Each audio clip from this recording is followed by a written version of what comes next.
તો કોંગ્રેસમાંથી ભાજપમાં ગયેલા નેતાઓને ગેરીબેન ઠાકોરે વેચાઈ ગયેલો માલ કહીને લલકાર્યા। લોકોને કહ્યું કે આવા નેતા જો મત માંગવા આવે તો તમે કહેજો કે તમે બધા વેચાયેલા માલ છો અને તમે તમારા સ્વાર્થ માટે ભાજપમાં ગયા છો।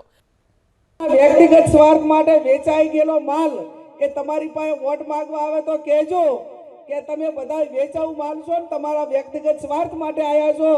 અમારે તો અમારું ઓરિજિનલ જે 22% સોનું છે એવા રમેશભાઈને વોટ આપવાનો છે। તમારા જેવા વેચાઉ માલને ક્યારે અમારો કોંગ્રેસના કાર્યકર તરીકે અમારે જે વોટ આપવાનો છે એ કોંગ્રેસના આગેવાનને કાર્યકરને અને અમારા માટે નાના મોટા કામો માટે બંધાયેલો હોય એવા વ્યક્તિને અમારે વોટ આપવાનો છે। નહીતર હમણાં હવે બધી ફોર્સ છૂટી પડશે અને બધાને વાયદા આપશે। મને લાગે ઓલા મંત્રીઓ થવા ગયા છે ને એ ભારતીય જનતા પાર્ટી એવડું મોટું ગોડાઉન બનાવ્યું છે કે અહીંથી દેને લઈ જાય અને ગોડાઉનમાં નાખી દેવાના। અહીંયા હોય ત્યારે ઉલડી ઉલડીને ભાષણ કરે મોટા મોટા અવાજે અને એ જાય ને ત્યારે ગાય બકરીઓ બની જાય છે, એમનામાં બોલવાની પણ તાકાત રહેતી નથી।